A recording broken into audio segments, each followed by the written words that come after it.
জিন, ভূত, এসব কিছু সত্য ঘটনা আপনাদের মাঝে তুলে ধরার চেষ্টা করি। এবং আপনারা ঠিক জানেন, জিন ভূতের অত্যাচার কঠিন অত্যাচার।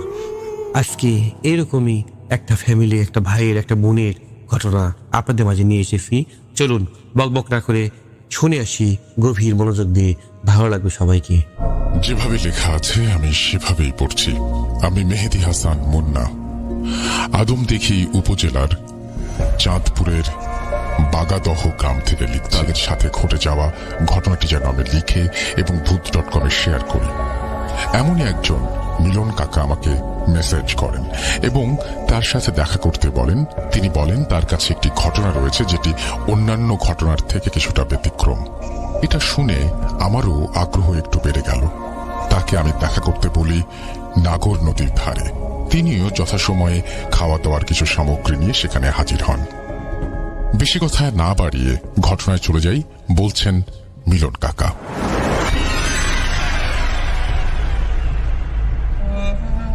ঘটনাটি রহিমের সাথে ঘটেছে। বলে রাখা ভালো, রহিম আমার আপন ভাতিজা। আমরা এক বাড়িতেই থাকতাম সবাই। আমাদের বাড়ির সামনে একটি বড় তেঁতুল গাছ, বাম দিকে একটি দরগা, নারকেল গাছ এবং পেছন দিকে পুকুর। এই নিয়ে আমাদের বেশ পুরনো মাটির দোতলা বাড়ি। আমাদের বাড়ির সামনে যে দরগা ছিল সেখানে আমরা প্রতিনিয়তই আগরবাতি মোমবাতি জ্বালিয়ে দিতাম, কারণ আমরা জানতাম সেখানে ভালো হোক বা খারাপ হোক কোনো একটা কিছু থাকে। তাই আমরা নিজেদের রক্ষা করার জন্য এমনটা করতাম, যদি না তারা আমাদের কোনো সমস্যা করে। রহিমের বাবা মা রহিমের জন্মের সময় অনেক আনন্দ করার জন্য বাড়িতে বড় বড় আয়োজন করেন, কেননা তাদের দম্পতির কোনো বাচ্চা হচ্ছিল না। অনেক কিছু করার পর রহিম পেটে আসে। সেই আনন্দে তারা বাড়িতে তাদের আঙিনায় খাবারের আয়োজন করেন। সবকিছু ঠিকঠাক চলছিল। রহিমের বাবা মানে আমার বড় ভাই বাজার থেকে আসেন যথারীতি। সবাই খাওয়া দাওয়া শেষ করে যে যার মতো চলে যায়। সবাই বাড়ির আঙিনায় দাঁড়িয়ে তাদের বিদায় দিয়ে যে যার মতো ঘরে যাবে। ঠিক তখনই হঠাৎ করে আমাদের নারকেল গাছ থেকে একটা বড় মাপের সাপ মাটিতে পড়ে। সাপটি স্বাভাবিকের তুলনায় অনেক বড়, তাই ভয় পেয়ে প্রাণ বাঁচানোর ভয়ে রহিমের বাবা হাতের কাছে থাকা লাঠি দিয়ে সেই সাপটিকে মেরে ফেলেন। তারপর সাপটাকে আগুনে পুড়িয়ে ছাই করে ফেলেন। আমরা মানা করেছিলাম, কিন্তু আমার ভাই সাপটিকে মেরেই ফেলেছেন। যাই হোক, তারপরে আমরা সবাই ঘুমোতে চলে যাই। আমার ভাই অর্থাৎ রহিমের বাবা ঘুমিয়ে পড়েন, কিন্তু তিনি ঘুমের মাঝে স্বপ্ন দেখছেন কে যেন একটা ছায়ার মতো তাকে বলছে কাজটা সে ঠিক করেনি, সে তার সন্তানকে নাকি মেরে ফেলেছে। এমনটাই মাঝে মাঝে তার স্বপ্নে হতো, ঠিক ঘুমোতে পারত না। এভাবেই কেটে গেল কিছুদিন। এরই মাঝে রহিমের জন্ম হয় আর বাড়িতে অনেক আনন্দ শুরু হয়। সবাই অনেক খুশি। আমি বাজারে গেলাম মিষ্টি আনতে। আমি বাড়িতে ফিরে দেখি সবার মন অত একটা ভালো না। আমি বললাম কি হয়েছে? তখন তারা বলে আমি বাড়িতে যাবার পর হঠাৎ বাড়ির টিনের ওপর শব্দ হতে থাকে। একসাথে 10 জন 12 জন দৌড়ালে যেমন শব্দ হবে ওই রকম শব্দ। তাই সবাই ভয়ে চুপ হয়ে গিয়েছিল। এইরকম করেই দিন পার হচ্ছিল। কোনো না কোনো সমস্যা লেগেই থাকতো আমাদের বাড়িতে। আমার ভাই মাঝে মধ্যে স্বপ্ন দেখত, এদিকে রহিমও বড় হতে শুরু করে। রহিমের বয়স তখন 16 বছর। রহিমের মাঝে কিছুটা পরিবর্তন দেখা যায়। রহিমকে পাওয়া যেত না। অনেক খোঁজাখুঁজির পর টিনের চালে, কখনো কখনো গাছের ওপরে বা অন্য কোথাও বাড়ির পেছনে অর্ধ গলা পানিতে ডুবে থাকা অবস্থায় পাওয়া যেত। এমনটা প্রতিদিনই তার সাথে ঘটতে থাকে। একদিন রহিমের সাথে তার বন্ধু মোহন আর মোরসালিন গল্প করতে করতে বাড়ির দিকে আসে। তখন রহিম হঠাৎ করে এক লাফে গাছের মাথায় উঠে যায়। এটা দেখে মোহন এবং মোরসালিন ভয়ে সেখানে জ্ঞান হারিয়ে ফেলে। পরে মসজিদের ইমাম তাকে গাছ থেকে নামিয়ে বাড়িতে নিয়ে যায়।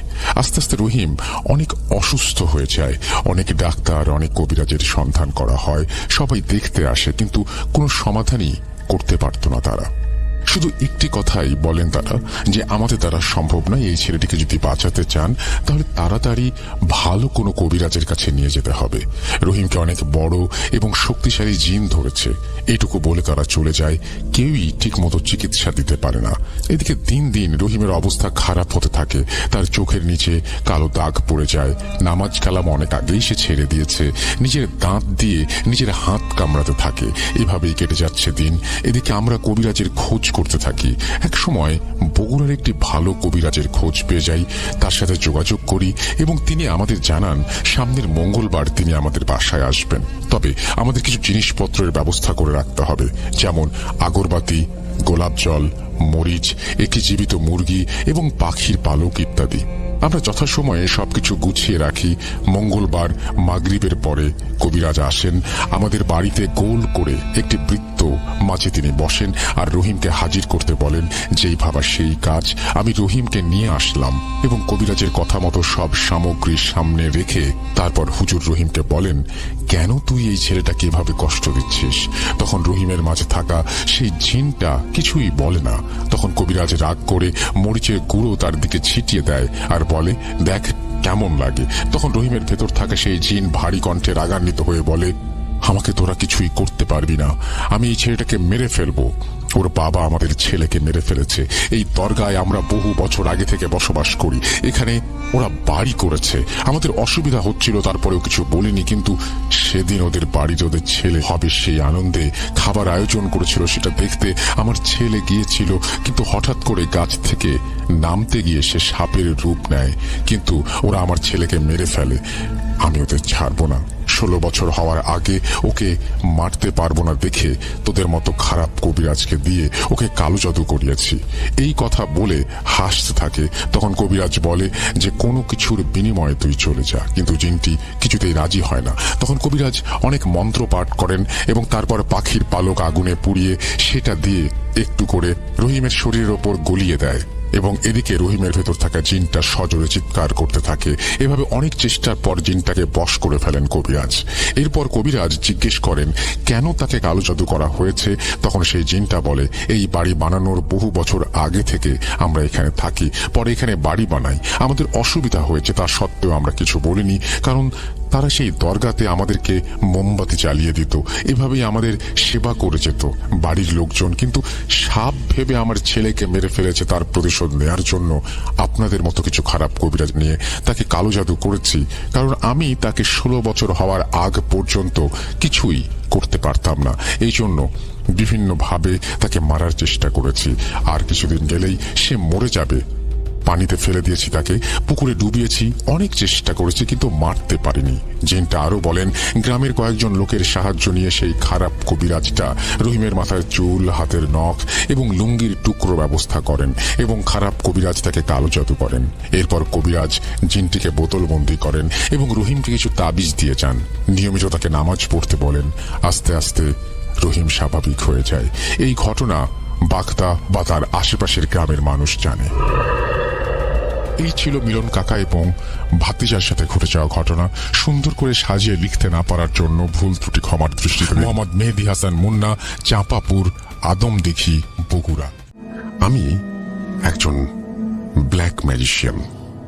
আমার স্বল্প অভিজ্ঞতায় আমি কুফরি কালাম বেশ কয়েকবার করেছি। এর মধ্যে আজকে কয়েকটি অভিজ্ঞতা শেয়ার করব। আমি এখন আর এগুলো করি না। এই পথ থেকে বেরিয়ে আসার কাহিনীও শেয়ার করব। আমি আমার নাম, ঠিকানা, পরিচয়, পেশা ও কর্মস্থানের নাম গোপন রাখার জন্য আপনাকে বিনীতভাবে অনুরোধ জানাচ্ছি। এবং এই ঘটনায় ব্যবহৃত নামগুলো সবই ছদ্মনাম।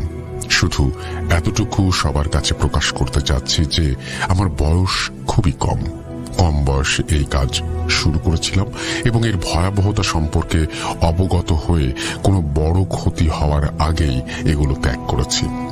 আমার পরিচয় যেগুলো আপনি প্রকাশ করবেন না সেগুলো তারপরে তিনি তার পরিচয় দিয়েছেন। এবার তারপরে তিনি বলেছেন ঘটনায় চলে যাই। আগে বলি আমি কিভাবে ব্ল্যাক ম্যাজিকের ছোঁয়া পাই। আমি প্রথমে সাধারণ কাজের জন্য বই দেখে ইসলামিক আমল করতাম।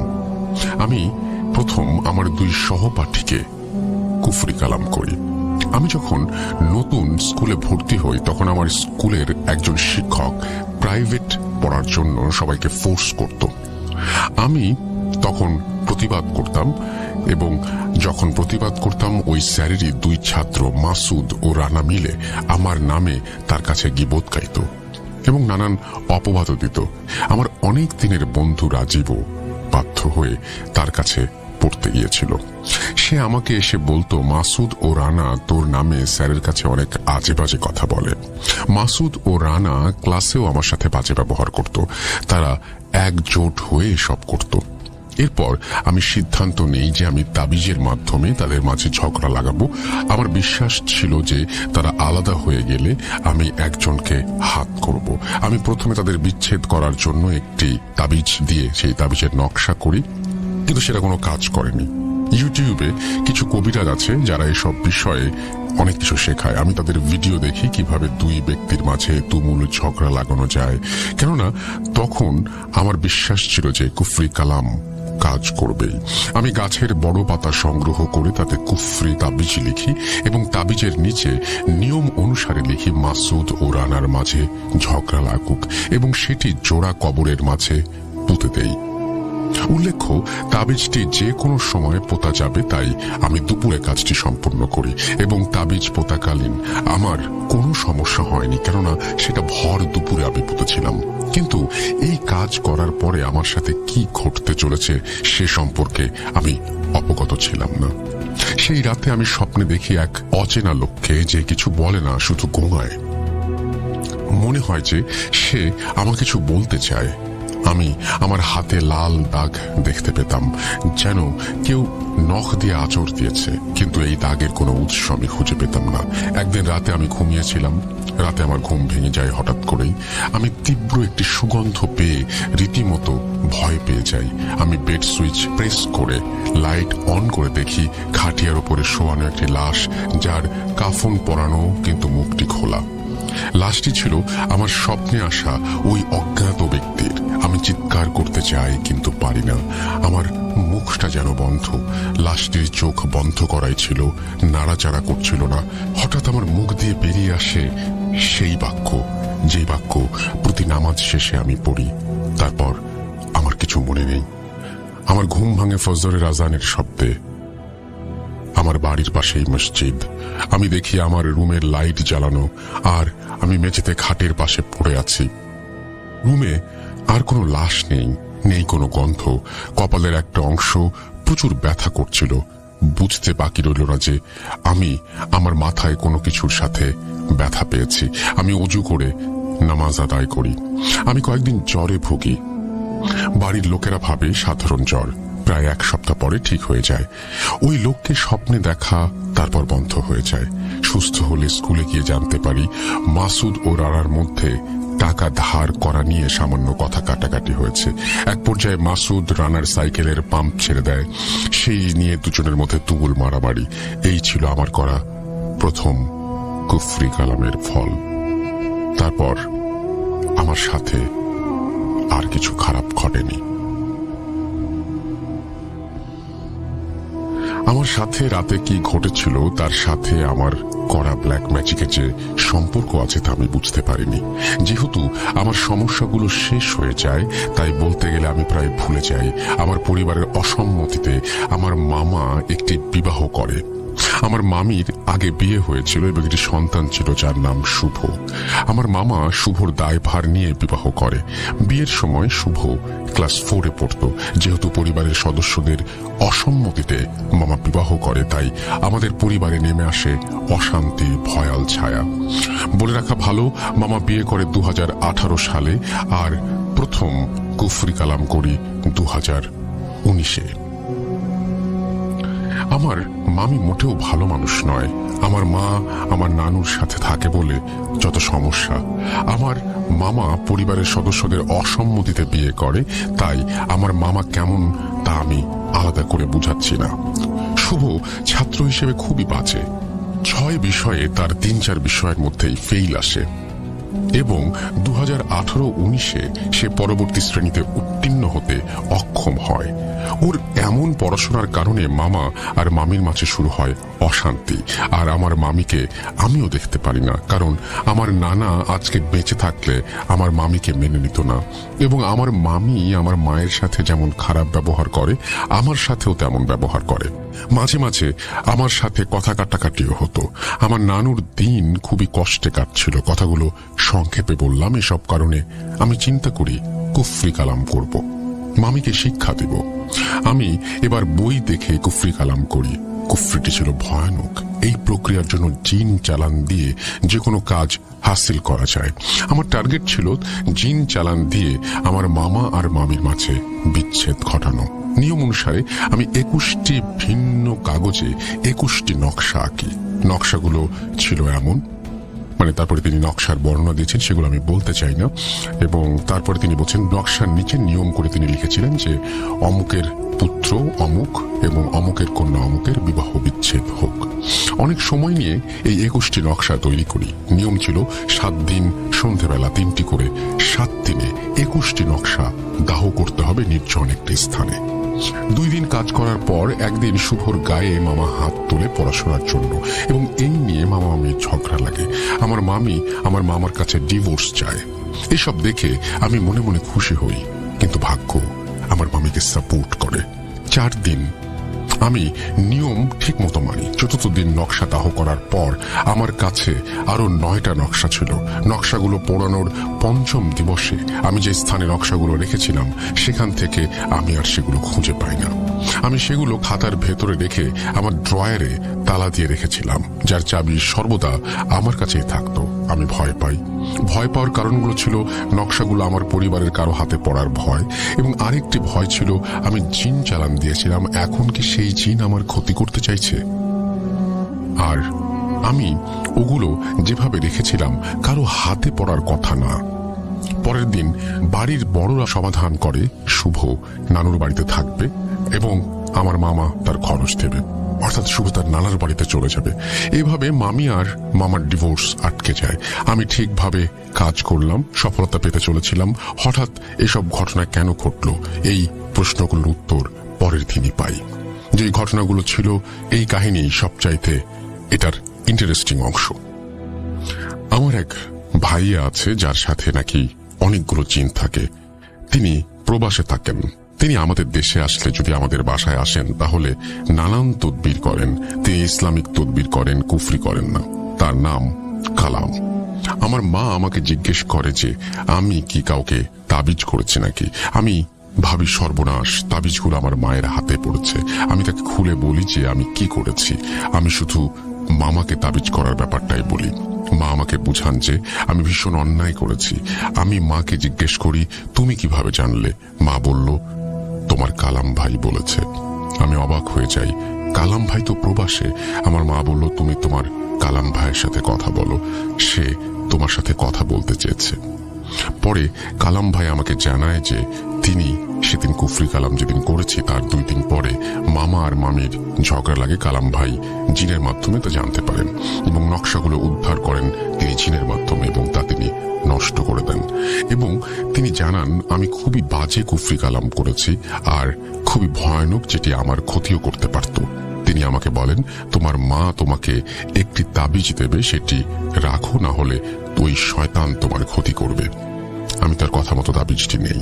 সে আমায় আরো বলেছিল যে আমি যে মাসুদ ও রানাকে কুফরি করেছি সেটাও তিনি জানেন। আমি সেদিন রাতে ভয় পেয়েছিলাম, তাও সে জানে। আমি জিজ্ঞেস করি আমি সেদিন রাতে একটি খাটিয়ায় একটি লাশ দেখেছিলাম, ওটা কেন দেখলাম? কালাম ভাই বলল তুমি যে জোড়া কবরে তাবিজ পুঁতেছিলে, ওই জোড়া কবর যাদের তাদের মধ্যে একজনকে তুমি দেখেছিলে, যে নিয়মিত তোমার স্বপ্নে আসতো এবং বাস্তবে একদিন তুমি তাকে দেখলে। পরবর্তীতে তাবিজ নেয়ার পর আমার সাথে আর কিছু ঘটেনি। এই ছিল আমার ঘটনা। ভালো লাগলে পড়ে শোনাবেন, ভুল ত্রুটি ক্ষমার চোখে দেখবেন। সবাই আমার জন্য প্রার্থনা করবেন, ঈশ্বর যেন আমায় ক্ষমা করেন। আমি এখন নিয়মিত নামাজ পড়ি আর আমি অনুতপ্ত, তাই আমাকে খারাপ চোখে দেখবেন না। আসসালামু আলাইকুম। আজকে আপনাদের মাঝে আমি নিয়ে এসেছি একটি ভয়ঙ্কর কালো জাদু। কালো জাদু একজনের উপর করে, এটি শত্রুতার উপর করে। কিন্তু একটা ফ্যামিলির সমস্ত মানুষের সাথে কালো জাদু করে এটা মর্মান্তিকভাবে কষ্ট দেওয়া, এটা কিন্তু জঘন্য একটা অপরাধ। আজকে আমি এইরকম একটাই ঘটনা নিয়ে আপনাদের মাঝে এসেছি। ঘটনাটি কিশোরগঞ্জে একটি থানা এলাকায়, এবং একটি ফ্যামিলি, এই ফ্যামিলিতে বসবাস করে 3টা মেয়ে, একটা ছেলে, এবং একটি মেয়ের বিয়ে হয়ে যায়, এবং সেই মেয়ের একটি বাচ্চা আছে। সে বাচ্চাটা হচ্ছে মেয়ের বয়স 7 বছর, এবং ওই 3টা বাচ্চা এবং একটা ছেলে, তার বাবা বাইরে থাকে এবং তার মা এবং সমস্ত বাচ্চাদের নিয়ে বসবাস করে। জানেন, পারিবারিক অশান্তি, পারিবারিক শত্রুতা লেগে থাকে সবারই মাঝে, কারো জমি জমা, কারো আবার হিংসা হিংসি নিয়ে, এরকম নিয়েই অশান্তি লেগে থাকে ফ্যামিলির মধ্যে। কর্মক্ষেত্রে বাড়ির কর্তা থাকে বাইরে প্রবাসে এবং এরা সবাই বাসায় থাকে। যেমন করে হোক না কেন, মানে মা সমস্ত দায়িত্ব নিয়ে তাদের মেয়েদের বিয়ে দেয় এবং এই ছেলেটা, একটা ছেলে আছে, ছেলেটাকে বাইরে যাওয়ার জন্য মানে রেডি করে আর কি। ছেলেকেও বাইরে দিয়ে পাঠানোর পর ঠিক 5-7 বছর থাকার পর তুই ব্যাক করে এসে তুই বিয়ে শাদী করে সংসার করবি। বাড়িঘর করে, সমস্ত কষ্ট মষ্ট করে বাড়িঘর করে 3টা মেয়ে, একটা মেয়েকে বিয়ে দেয়, বাদ বাকি সব লেখাপড়া করে এবং ওই মেয়েটার বাচ্চা থাকে। একটা বাচ্চার নাম হচ্ছে, বাচ্চার নামটি সঠিক বলতে মানা করছে, মানে বললাম না, এবং বাচ্চার মার নাম হচ্ছে আয়শা। তে ধুম ঠিক ওদের আনন্দ ফুর্তি, একটা ফ্যামিলি সবসময় হাসি খুশি ফ্যামিলি। কিন্তু এমন একটা বছর আসে ওই বছরটা চলে যায় ওদের কাল বৈশাখীর মতো বছরটা যায়, মানে কালের মধ্যে দিয়ে বছর পার হয়ে যায়। বিপদ বুঝতে পারে না। যেমন ধরুন আয়শা রাতে ঘুমাইতে পারে না এবং আয়শার বাপ বিদেশ থাকে, ওই বিদেশ থেকে তার বাবা ঘুমাইতে পারে না, কাজ করতে ডিস্টার্ব হয়, কাজ করতে পারে না। এবং আয়শার যে বোন আছে, সেই বোনের বিয়ে হয়েছে এবং ওই বোনের স্বামী পুলিশের চাকরি করে, তিনি ঢাকায় শহরে চাকরি করে। ওই চাকরির মধ্যে পর্যন্ত সমস্যা হতে শুরু করছে। আয়শার মা কি করবে বুঝতে পারে না, আয়শার মায়ের সমস্যা এবং তার নাতনি যে মাদ্রাসায় লেখাপড়া করে ঠিক মতো, মানে ওই বছরটা লেখাপড়া করতে চায় না, মানুষের সাথে খারাপ ব্যবহার করে, মানে এমন একটা পরিস্থিতি চলে গেছে তাদের পুরোটা ফ্যামিলি সবারই মনে হয় মেন্টালি সমস্যা। তার একটা ছেলে আছে, আয়শার ভাই আছে, সেই ভাইটা বিদেশ যাবে, পাসপোর্ট করে, সব কিছু করে, কিন্তু বিদেশ যেতে পারে না, বিদেশের কথা শুনতে পারে না, সবার হাতে রাগারাগি করে, একটা কাজে গেলে আরেকটা কাজ করে। আপনারা ঠিক জানেন বিদেশ যাওয়ার জন্য কিছু ফর্মালিটি আছে এবং সবটি স্টেপ বাই স্টেপ পূরণ করতে হয়। এর মধ্যে যদি ভুল হয়, না করে, তাহলে তো হবে না। তো এরকম কিছুই ঘটনা ঘটতেছে। আয়শার মা চিন্তায় পড়ে যায়, কি সমস্যা। আয়শার বাপের সাথে ফোন দিলে আয়শার বাপ ঠিক মতো কথা বলে না এবং বলে আমার সমস্যা, আমার ঘুম হয় না, রাতে মনে হয় কি জানি বুকটা চেপে ধরে বসে থাকে এবং মাথাটা ঝিমঝিম করে, কাজ করতে গেলে কাজ করতে পারে না, মাথা ঘুরে পড়ে যায়। আয়শা কোনো কিছু করতে পারে না। আয়শার মেয়ে মাদ্রাসায় লেখাপড়া করে, ওখান থেকে এসে বাড়ির সমস্ত মানুষকে মারধর করতে শুরু করে এবং আয়শাকে বেশি মারধর করে। আয়শার যে ভাই আছে, ভাইটা সবসময় জিম মেরে থাকে। মানে আয়শার বোনের যে বিয়ে হয়েছে, স্বামী পুলিশ, ওই পুলিশ তার বয়সের ঠিক কোনো কথা বলে না এবং তার চাকরি ক্ষেত্রে বিভিন্ন বাধা চলে আসতে শুরু করছে। এমন অবস্থায় চলে গেছে তার চাকরি থাকবে না। আপনি ঠিক জানেন সরকারি চাকরি অনেক কষ্ট, অনেক সাধনা করার পর পাওয়া যায়। এই সমস্ত কিছু যখন সংসারের মধ্যে হতে থাকে, যে আয়শার যে মেয়ে আছে, ওই মেয়েটা মাদ্রাসায় যখন থাকে, ওই অবস্থায় আজে বাজে জিনিস দেখতে পাই। বাসায় চলে যাচ্ছে বেড়াইতে, আসার পর হঠাৎ করে রাত 2টার দিকে চিৎকার করতে শুরু করে এবং আয়শার মেয়ে বলে, মা আমি দেখতে পাচ্ছি শুধুমাত্র লাল টকটকা চোখ, বিশাল বড় চোখ, আগুনের দলা মনে হয় আমার কাছে চলে আসতেছে এবং আমাকে পুড়ে শেষ করে দিবে, আমাকে মারার জন্য আসে এবং আমাকে বলে তোদের পরিবারের সমস্ত মানুষকে একে একে শেষ করে দেব। এবং আমার মা তুমি আয়শাকে বলে আয়শাকে শেষ করে দেব। আয়শা ঠিক মতো ঘুমাইতে পারে না, হাত মা ব্যথা করে এবং হাঁটতে পারে না, মাথা ঠিক মতো কাজ করে না। তখন বলে তোর মাকে আমি শেষ করে দেবো, তোকে শেষ করে দেবো, তোর নানি থেকে শুরু করে তোদের ফ্যামিলি সবাইকে শেষ করে দেবো, কাউকে রাখবো না। এই স্বপ্নটা দেখার পরে চিৎকার করে উঠে সবাইকে বলার পরে দিন যায়, আরেকজনের সাথে দেখা দেয়। এরকম করতে করতে ফ্যামিলি পুরোটা মানুষের সাথে জিন দেখা দেয় এবং সবাই জিন দেখতে পারে। মনে হয় বাড়িতে মানুষ 7 জন এবং জিন মনে হয় শয়ে লোক জিন আছে এখানে। বাড়ি সবসময় ভালো থাকে, ঝড়, কালো অন্ধকার, লাইট দেয়, কিছু বুঝতে পারে না এবং সবার শরীর ব্যথা, একই মারতেছে, আরেকজন মারতেছে, এরকম অবস্থায় একদম মেন্টাল সিস্টেম হয়ে গেছে বাসায়। কি করবে কিছু বুঝতে পারে না। তখন আয়শার দাদা আসে, যিনি বিদেশ থাকে, তার শ্বশুর। আসার পর সমস্ত কিছু ঘটনা দেখার পরে তিনি এবং তার বন্ধু আসে, 2টা বয়স্ক মানুষ। আসার পরে বস থেকে দোয়া দুরুদ পড়ে দেখার জন্য চেষ্টা করে কি হয়েছে এই তিনটার মধ্যে একজন হচ্ছে কবিরাজ, মানে হুজুর, এইসব কিছুই কাজ টুকটাক করে। বস থেকে পরে যখন এক রাত ছিল, এক রাত থাকার পরে সকাল উঠে দেখে ওই হুজুরটা নেই নেই নেই খুঁজে পাওয়া যায় না। পরে খোঁজ খবর নিয়ে দেখে তিনি বাড়ি। দোস্ত তুই বাড়িতে কেন? তখন বলতেছে ওই বাড়িতে থাকলে আমি বাঁচতাম না, আমাকে মার হুমকি দিয়েছে এবং এমন ভয়ানক জিন আছে এবং ওখানে শয়ে শয়ে জিন আছে, প্রচুর জিন আছে। ওই জিনগুলো মানে তোদের পুরোটা ফ্যামিলি একটা আক্রান্ত করে বসে আছে, চারিদিক দিয়ে ঘিরে। যেমন চোর চুরি করলে ধরতে পারে না, তখন পুরো বাড়ি ঘিরে নেয়, এরকম জিন পুরো বাড়ি ঘিরে নিয়ে আসে।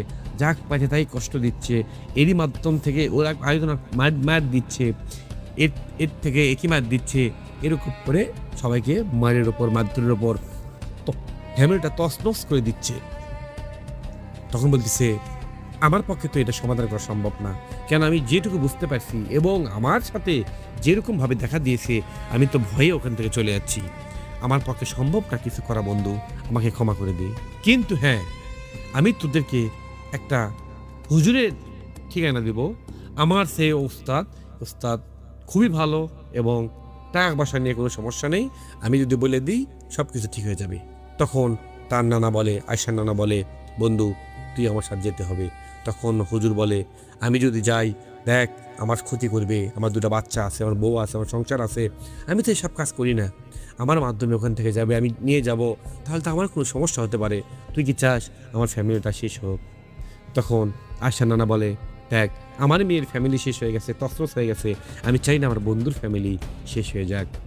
তখন খোঁজ দেওয়ার পরে ওদের ফ্যামিলি সবাইকে নিয়ে চলে যাওয়া হয় ওই হুজুরের কাছে।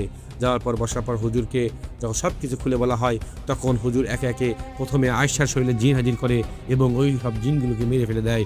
দেওয়ার পর এরকম করতে করতে এক সময় আয়সার মেয়ে নাতনি, যে মাদ্রাসায় লেখাপড়া করতো, লেখাপড়া বন্ধ করে দিয়েছে, তার বয়স হচ্ছে 8 থেকে 10 বছর, তারই উপর জিনগুলো হাজির করে হুজুর।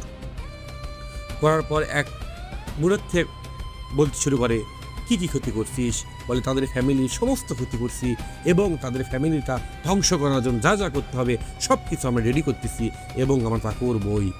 এসব কিছু বলার পরে হুজুর বলতেছে দেখ আয়সার শরীরে কয়েকটা জিন ছিল, তাদেরকে জবাই করে শেষ করে দিয়েছি, গুনে বল। বলে আমি বলবো না। তুই একে কেন কষ্ট দিস? আমি দিইনি। পুলিশ চাকরি করে, ও কেন কষ্ট দিস? বলতেছে আমি দিইনি। কিন্তু ওই দেয়নি, কিন্তু ওর সাথে আরও কিছু আছে, ওরা তো দিছে। তখন হুজুর বলতেছে ঠিক আছে, তোরা সোজা আঙ্গুলে ঘি উঠবে না এবং তোরা সুষ্ঠুভাবে আমাকে বলবি না, আমি সেই ব্যবস্থা করতেছি। ঠিক আধা ঘন্টা হুজুর কোরআন তেলাওয়াত পড়তে শুরু করে এবং দোয়া দরুদ পড়ে যখন শরীরে ফু দেয়, তখন এক ধরনের কাঁপন উঠে যায় আয়সার মেয়ের, কাপড়ে উঠে যায় শরীরে এবং কাঁপতে কাঁপতে এক ধরনের কান্নাত চলে আসে। আসার বলতেছে আমাকে বাঁচাও, আমাকে বাঁচাও। তখন তার মা এবং হুজুর বলে দেখো আমরা আছি, তোমার কোনো টেনশন নেই, আমরা যেটা করতে বলবো তুমি শুধু সেটাই করবে। তখন একটা মেশিনের মতো নিয়ে গেছে বাসায়। যাওয়ার পরে ওখান থেকে তখন হুজুর বলে দেয় যে যেটা বলতে বলে সেটাই করে। কিন্তু এরই মাঝে হুজুর যখন সবার জিন হাজির করার পরে পোস্ট করার পরে বলতেছে আমরা একে মারছি, ওকে মারছি, একে আঘাত করছি, তখন বলে কার সাথে কয়টা জিন আছে সেটা বল। কিন্তু জিন সেসব কিছু বলে না। এক পর্যায়ে যখন জাহান্নামের আগুনের মতো আগুনের তাপ দিয়ে দেয় হুজুর, তখন চিৎকার করে উঠে বলে আর তাপ দিস না, আমি সব কিছু বলতেছি। বলে বল এদের ফ্যামিলিকে কে জিন পাঠাইছে ক্ষতি করার জন্য? তোদের জিন জাতি না মানুষ জাতি? বলে মানুষ জাতি। কে করছে? বলে বলতে চায় না। এক সময় বলে রুগীর চাচি। তখন আয়সার মা বলে হ্যাঁ হুজুর, হ্যাঁ করবে, আমাদের সাথে শত্রুতা, আমাদের বলছে দেখে নিব, এরা এরই মাধ্যমে তারা আমাদের ক্ষতি করার চেষ্টা করতেছে। তখন হুজুর যখন সব কিছু বুঝতে পারে, বোঝার পরে হুজুর বলে ঠিক আছে তুই সমস্ত বান কেটে দে। তখন একে একে ওই মেয়ের শরীরে সমস্ত বান কেটে দেয় এবং তার মা আয়সার বানকে কাটার জন্য যখন আসে, বলতেছে আমি এটা মারি না, আমি কাটবো না। তখন এক ধরনের হুজুরের সাথে তর্কাতর্কি শুরু হয় এবং যুদ্ধের মতো শুরু হয়। তখন বলতেছে আমরা অনেক জিন আছি আর তুই একা, তুই পারবি না। তখন হুজুর বলে আমার পবিত্র কোরআন এরকম শয়ে শয়ে কোটি কোটি হাজার হাজার যতগুলো জিন থাকুক না কেন সবারই ওস্তাদ হচ্ছে একটা, সেটা হচ্ছে পবিত্র আল কোরআন। সুবহানাল্লাহ। এই কিছু বলার পরে হুজুর যখন দোয়াদের উপরে আওয়াজ ফু দেয়, চিৎকার করে উঠতে শুরু করে এবং বলে কে করছে সেটা বল। তখন বলে ওই রুগীর মানে আয়সার চাচি করছে ওটা, মানে আয়সার বাপের ভাইয়ের বোন। বলে হুজুর তখন বলে কয়জন মিলে করছে, বলে 4 জন মিলে। বলে 4 জনে কি মানে এরকম পাকা? বলতেছে না, 2 জন হচ্ছে মেয়ে, 2 জন হচ্ছে ছেলে। বলতেছে মেয়ের চাচি। তখন এইসব কিছু বোঝার পর, শোনার পরে সবাই তো হতাশা, টেনশন। এবং আয়সার মা বলে আজ থেকে 1 বছর হচ্ছে বাচ্চাদেরকে নিয়ে কষ্ট করতেছি, তাও কখনো এখন পর্যন্ত ওদেরকে আমরা কিছু বলিনি। এই যে আজকে শুনলাম, আরও গ্যারান্টি হইলাম, শিওর হলাম, ওদের থেকে সাবধানে রাখার চেষ্টা করব। তখন হুজুর বলে তোরা কি মুসলমান হবি কি হবি না? যখন জিনদেরকে প্রশ্ন করে তখন জিন বলে না, আমি মুসলমান হব না। তখন হুজুর বলে ঠিক আছে, তাহলে তোদের খেলা একবারে শেষ করে দিই। হুজুর ঠিক আধা ঘন্টা 1 ঘন্টা দোয়া দরুদ পরে ফু দেয়, যখন দেয় তখন চিৎকার করে ওঠার একটা শব্দ চলে আসে। এবং আমি ভাবি তখন আমাদের পাশে কেউ হয়তো এরকম শব্দ করতেছে। তখন আশান্তানি বুঝতে হুজুরকে প্রশ্ন করে, হুজুর এদেরকে বেঁচে রাখেন না, একে শেষ করে দেন। তখন হুজুর দোয়া দরুদ পড়ে তখন তাদের ছুরি দিয়ে প্রতিটা জিনের গলায় আঘাত করে সব কেটে ফেলে দেয়। এটা শুধুমাত্র পাওয়া যাচ্ছে পবিত্র আল কোরআন। সমস্ত যখন আঘাত করতে করতে জিনগুলো মরে যায়, তখন ওই মেয়েকে বলা হয়, মানে আয়সার মেয়েকে বলা হয়, দেখো জিন নিচে মরা কাটা লাশ দেখা যায়, বাবা আছে নাকি? তখন আয়সার মেয়ে বলে হ্যাঁ আব্বু আছে, অনেক আছে। তখন হুজুর বলে ঠিক আছে, তাহলে তুমি নিচের দিকে হালকা করে থুতু দাও, দেখো আগুন ধরে উঠবে। হালকা করে থুতু দেওয়া মাত্রই দাউ দাউ করে আগুন জ্বলে উঠছে। আয়সার মেয়ে তখন সব কিছু বুঝে বলতেছে এটা তো আগুনে প্রচুর আগুন ধরে উঠেছে। তখন কর্তৃপক্ষ এবং ওখানকার ওই হুজুরের লোক বলে আপনাদের কোনো টেনশন নেই, ইনশাল্লাহ সব ঠিক হয়ে যাবে, টেনশন করেন না। এসব কিছু বলার পরে আয়সার মেয়ে যখন পুরো হয়ে গেছে, তখন হুজুর বলে কিছু হুজুর আসবে, আসার পরে তুমি সালাম দেওয়া। হ্যাঁ হুজুর আসে, আসার পরে মেয়েটা সালাম দেয়। দেওয়ার পর ওই মেয়েকে বলে হুজুর তুমি হুজুরকে বলো আমাদের এই ফ্যামিলিতে আর জিন আছে কি নেই। তখন বলে না কেউ না বলার কারণে, মানে কোনো কথা বলে না বলার কারণে তখন এক পর্যায়ে তখন বলে আর কোনো জিন জাতীয় কেউ আছে এই ফ্যামিলির মাঝে? তখন আয়সার মেয়ে বলে যে হুজুর বলতেছে না আর নেই, অদৃশ্য হুজুরের সব কিছু আমলের জন্য এইসব কিছু সব রেডি করতে পারছে, তাতে আমাদের মতো হাজার হাজার দুঃখ কষ্টের লোক এগুলো হেফাজত পাচ্ছে এবং হুজুরের মাধ্যমে সাহায্য হচ্ছে। সুবহানাল্লাহ। এরপর যখন লাশ পুড়ে যায় তখন হুজুর আসে, আসার পর হুজুরকে সালাম দেয়। দেওয়ার পর আয়সার মেয়েকে বলে হুজুরদেরকে বলো আর কোনো জিন আছে নাকি? তখন আয়সার মেয়ে বলে না। তখন বাধ্য হয়ে আমরাই বলি হুজুর আর কোনো জিন আছে নাকি? তখন বলতেছে হ্যাঁ জিন আছে। তখন ওই জিনগুলোকে ডেকে নিয়ে এসে জবাই করা হয়। করার পরে বলতেছে হুজুর দেখেন তো ওদেরকে শরীরে কোনো ফ্যামিলি কারো শরীরে বান মারা আছে নাকি? তখন বলতেছে হ্যাঁ। একে একে নাম বলে, 3টা নাম বলে এদের সাথে আছে। তখন ওখান থেকে কেটে দেয়, কিন্তু আরেকটা নাম বলে সেটা আছে হচ্ছে বাইরে আছে ওই আন্টি ছেলে, মানে ওদেরকে এদের মায়ের বাবা আর কি। বাবাটা দেখতে পারেনি, দেখতে পাবেও না। এসব কিছু হওয়ার পরে আস্তে আস্তে ভালো কন্ট্রোলের মধ্যে চলে আসে।